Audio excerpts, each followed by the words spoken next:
एक अंधेरी रात, ठंडी हवा चल रही है। एक पेड़ के नीचे सोता हुआ आदमी। अचानक एक बच्चा अजीब आवाज में कहता है, पानी, मुझे पानी दो। और पीछे एक खौफनाक छाया दिखाई देती है। एक औरत, हाथ में खूनी कुदाली। अगर तुमने उसे पानी नहीं दिया तो वो खुद लेने आएगी। नमस्कार दोस्तों, स्वागत है आपका मेरे चैनल में फिर से एक नए कहानी। प्यासा बदला राजस्थान के एक छोटे से गांव का रहने वाला गजेंद्र प्रजापत एक सीधा साधा युवक था। 10 साल पहले की बात है, जब वह अपने मामा के गांव जैसलमेर गया था। वहां पहुंचते ही उसे पता चला कि गांव में पिछले 2 सालों से अकाल पड़ा हुआ था। पानी की भारी किल्लत थी और पानी लाने के लिए लोगों को 5 किलोमीटर पैदल चलना पड़ता था। गजेंद्र ने मामा मामी से मुलाकात की और फिर उनका बेटा उसे अपने साथ पानी लेने के लिए ले गया। रास्ता लंबा और कठिन था। दोनों काफी थक चुके थे, इसलिए एक खंडहर के पास बैठकर कुछ देर सुस्ताने लगे। एक खौफनाक किस्सा। वहीं बैठकर उसके ममेरे भाई ने एक भयानक किस्सा सुनाया। पिछले साल एक गरीब औरत अपने बीमार बच्चे के लिए गांव में पानी मांगने आई थी। किसी ने उसे पानी नहीं दिया। लौटते समय ठाकुर के घर के बाहर रखे घड़े में पानी देख उसने प्यास बुझाने की कोशिश की, लेकिन तभी ठाकुर ने देख लिया। गुस्से में बौखलाए ठाकुर ने कुदाली उठाई और उस बेबस औरत को मारने दौड़ा। वह भागने की कोशिश करने लगी, लेकिन अंधेरे में गिर गई और अगले ही पल ठाकुर ने बिना सोचे समझे कुदाली उसके सिर पर मार दी। उस औरत की वहीं मौत हो गई और अगले ही दिन उसका मासूम बच्चा भी बिना पानी के तड़प कर मर गया। लेकिन इसके कुछ दिनों बाद ही ठाकुर को भी उसी कुदाली से किसी ने मार दिया। धीरे धीरे उसके पूरे परिवार की रहस्यमयी मौतें होने लगीं। गजेंद्र के रोंगटे खड़े हो गए थे। अब वे दोनों बिना देर किए जल्दी जल्दी पानी भरकर गांव लौटने लगे। रास्ते में अंधेरा घिरने लगा था।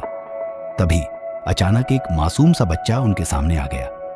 उसकी आवाज कांप रही थी, भैया पानी, मुझे पानी दो। लेकिन इतने कठिन रास्ते से पानी लाने के बाद वे उसे देने के लिए तैयार नहीं थे। उन्होंने इनकार कर दिया और तेजी से गांव की ओर बढ़ गए। डरावनी रात का आगाज। गांव पहुंचकर गजेंद्र ने खाना खाया और एक बड़े पेड़ के नीचे पलंग पर सो गया। आधी रात हुई थी जब उसने महसूस किया कि कोई उसके पास खड़ा है। उसने आंखें खोली। सामने वही बच्चा खड़ा था। पानी, मुझे पानी दो, गजेंद्र ने गुस्से में कहा। जाओ यहां से। जैसे ही उसने ये कहा, उसके पीछे एक अजीब सी परछाई उभर आई। वह और कोई नहीं बल्कि वही औरत थी जिसने ठाकुर के हाथों अपनी जान गंवाई थी। गजेंद्र का शरीर डर से सुन्न पड़ गया। अचानक उसकी आंख खुल गई। शायद सपना था, उसने खुद को समझाया, लेकिन यह सपना नहीं था। रात के करीब 2 बजे जब गजेंद्र खुले मैदान में गया तो उसे एक भयानक आवाज सुनाई दी, पानी। उसने सोचा शायद मामी होगी। वह जैसे ही पलंग की तरफ मुड़ा, फिर वही आवाज आई, पानी दो। अब वह गुस्से से आग बबूला हो गया। उसने जोर से चिल्लाया, कौन है? सामने आओ, अभी पानी देता हूं। जैसे ही उसने ये कहा, उसे लगा कि कोई उसके पीछे खड़ा है। धीरे धीरे उसने गर्दन घुमाई। भयानक मंजर।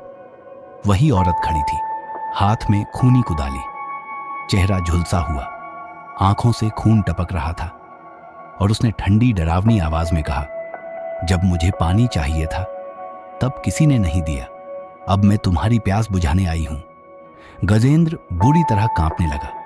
उसने जितनी तेज दौड़ सकता था उतनी तेज दौड़ लगा दी, लेकिन अंधेरे में उसका पैर एक पत्थर से टकराया और वह जमीन पर गिर पड़ा। चमत्कार। उसने आंखें कसकर बंद कर लीं और मौत का इंतजार करने लगा। लेकिन तभी आसमान में बादल घुमड़ आए। अचानक कुछ बारिश की बूंदें उस औरत के चेहरे पर पड़ी। जैसे ही पानी की बूंदें उसके शरीर पर गिरी, वह तेज चीखते हुए धुएं में बदल गई और गायब हो गई। गजेंद्र बच गया था। उसने भगवान का धन्यवाद किया और सुबह होते ही गांव छोड़ने का फैसला कर लिया। लेकिन अंत में स्टेशन पर बैठा गजेंद्र अब भी पूरी रात की घटना से डरा हुआ था। तभी उसकी नजर एक औरत और उसके बच्चे पर पड़ी। बच्चा रो रहा था। वह औरत कांपती आवाज में बोली, भैया थोड़ा पानी मिलेगा? गजेंद्र सन्न रह गया। उसे भी प्यास लगी थी, लेकिन इस बार उसने बिना सोचे अपनी पानी की बोतल निकालकर उन दोनों को दे दी। वह औरत मुस्कुराई। गजेंद्र ने राहत की सांस ली। अब उसकी आत्मा को सुकून मिल चुका था। उस दिन के बाद से गजेंद्र कभी भी बिना पानी रखे नहीं सोता। अगर आप भी रात में पानी पास रखकर नहीं सोते, तो अगली बार जब कोई पानी मांगे, क्या आप मना कर पाएंगे? Oh no.